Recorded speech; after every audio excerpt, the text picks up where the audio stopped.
The Money Show. Personal finance.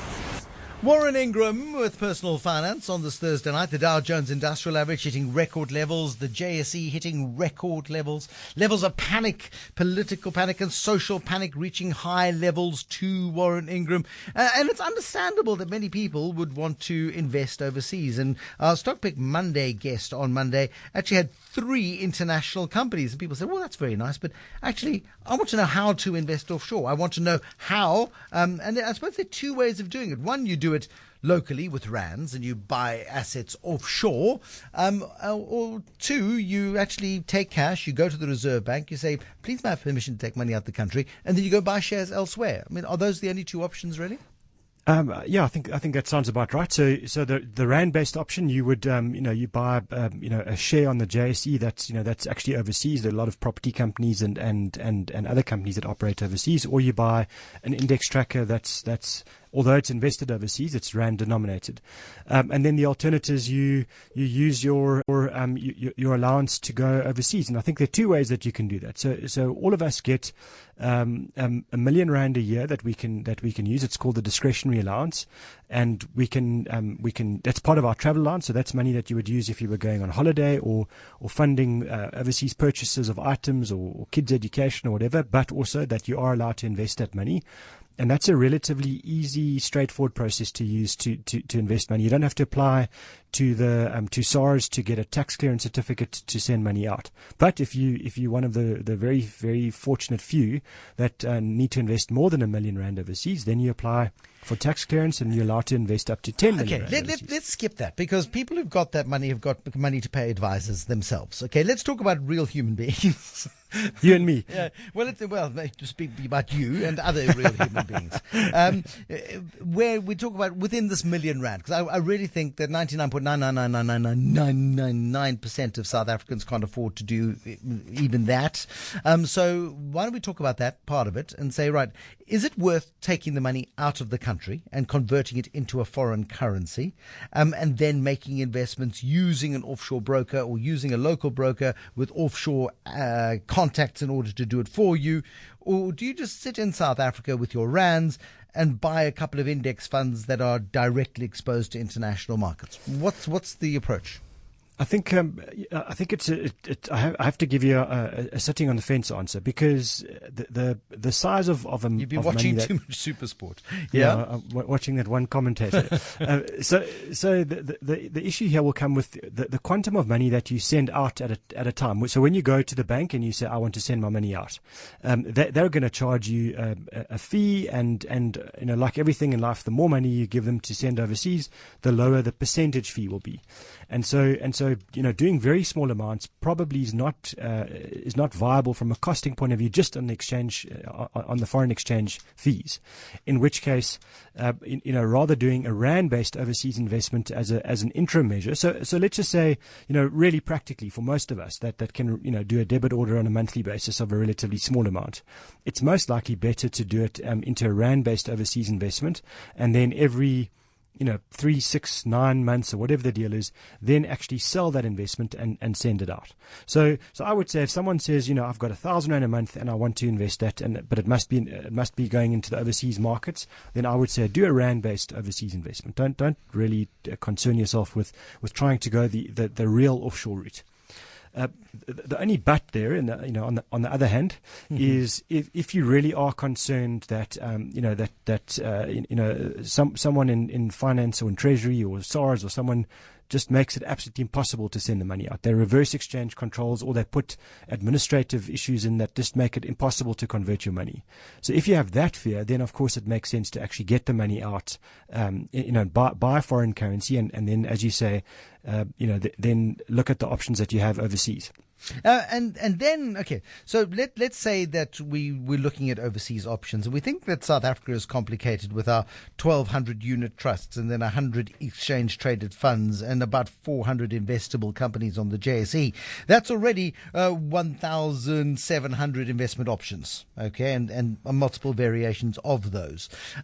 When we look at overseas markets, suddenly the world is a very big place. There are literally tens of thousands of companies, probably many mutual funds to choose from, many exchange traded funds to choose from. How do we begin this process? Oh, what a great question. Well, that is the one everybody wants answered. So that's why it's called passing the buck, and it's to you. Let's see what we can do. So, I mean, I think I know I sound like a stuck record when I talk about indexing, but I think we need to learn from the global masters here, and the ultimate global master is always going to be, my namesake Warren Buffett, and if you look at what he's doing with his wife's money when he passes away, he's going to put 90% of it into an index. So he says he wants to put it into the S&P 500. Now, that was when the S&P 500 was in the high teens. It's now sitting at 22,000. Well, the Dow's sitting at 22,000. The S&P 500 sitting at record levels as well. And you kind of wonder whether or not he's changed his mind, because investing into hot markets at high multiples, you're paying a high price. And Warren Buffett is a stickler for price, which is why I must challenge the wisdom of doing that blindly. So agreed. So let's rather take the one piece of wisdom from him, which is that he would look at an index, and then tweak that slightly with our own wisdom, which is if it was me, I would be definitely be buying a global index as opposed to the American market.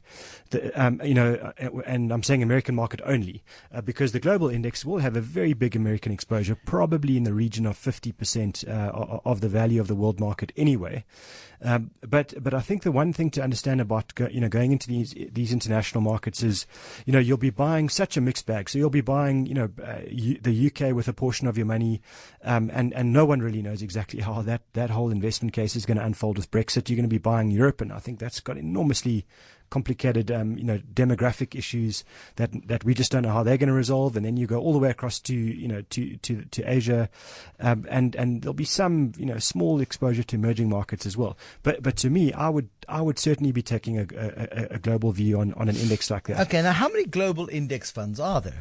How big is that universe? Again, I use the term universe because they're going to be lots. Yeah, I mean, just to give you an idea, I think the at last count when I checked, there are more than 75,000 unit trusts. Forget about just the index trackers, etc. So I wouldn't make this very complicated. I would make it very simple. There are really two providers that I would trust on a global index basis, and the one would be MSCI, and they do a lot of index developments around the world, and the other one is the FTSE, and I wouldn't go much further than either of those two. And so there are quite a few companies that will provide access to one of those two global indices. So, for example, you can buy Vanguard. I mean, Vanguard is between one company called Vanguard and the other one called BlackRock, which has their ETF brand is called iShares. You don't really need to look much more or much further than either of those two to find yourself a proper global index constructed correctly, offered at a fair price, and run by a large, well-established business. You don't have to do much more work than that. Now, do you have to, as a South African, have money out of the country to put into Vanguard or BlackRock? Can you do it locally with rands, or do you need to go through the process of, within that R1,000,000, you don't need to apply for the permissions, but getting money out of the country, converting it into dollars, and then handing it over to them? Yeah, so I think the answer is you've got a couple of options, and so I mean I've kind of skirted around the issue of what you would do if you really wanted to go overseas, but let's address that. So the easiest way would be to open up an international stockbroking account, and I think for a lot of people that might be quite a scary thing to do, because they don't know who all the international stockbrokers are. But surprise, surprise, the South African financial institutions, most of them actually will give you that option as well. So they will be able to open up an offshore stockbroking account for you, and very often you can actually link it to your local stockbroking account in South Africa, where you can see everything on one statement. And that becomes important as well from a tax perspective, because you've got to be able to say to SARS, "Hey SARS, here is the stuff that you need to be aware of." Yeah, exactly. And here's the capital gains I have or haven't made through the year, and any interest or dividends, etc., that I've earned.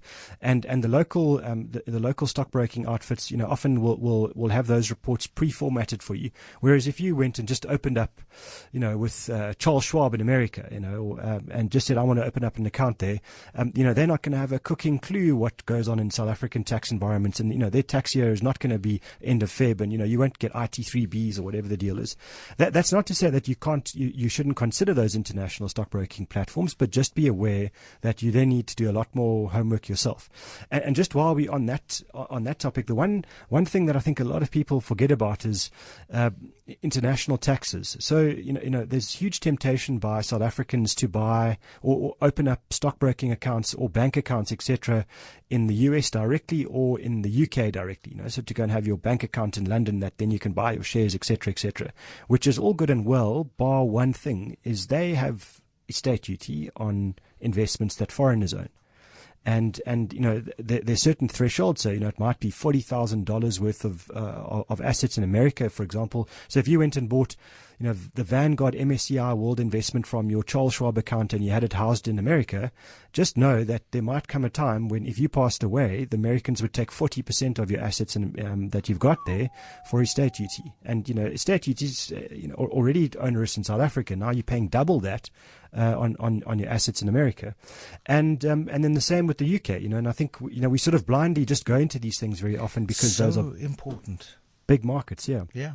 I mean, again, it's about getting advice and talking to people who are going to be able to guide you on the multiplicity of pitfalls that face you when you take the big step. It's not as simple as simply putting your money offshore, because it might not be you who gets to benefit from that money. You may die, and then your heirs have to deal with the consequences. Exactly, yeah. And I think I feel like I need to just say, around your point on those international markets and their valuations. You're moving from South African markets at a reasonably fair value to international markets which are expensive. So if you're going to do that, then please, don't put all your money in one lump sum. Spread it out over time, and make sure that you get some sort of a cost averaging of your investments over there. Don't just take your life savings and put it in, and then suddenly you have a huge market crash. I don't think anyone would benefit from that. Warren Ingram from Galileo Capital. Thank you so much, Warren. Really, really good guidance, really good advice. And also, just be aware of it. It sounds so romantic on a Sunday afternoon bride to say, oh, we're going to invest offshore, because offshore is best. But what happens in the event of your death? What happens in the event of something going wrong? You've got to go in with your eyes wide open. Warren Ingram from Galileo Capital, alerting you to some of the pitfalls and some of the opportunities. Of course, share the podcast. Tell your friends about it. The podcast, of course, goes up straight after The Money Show each night.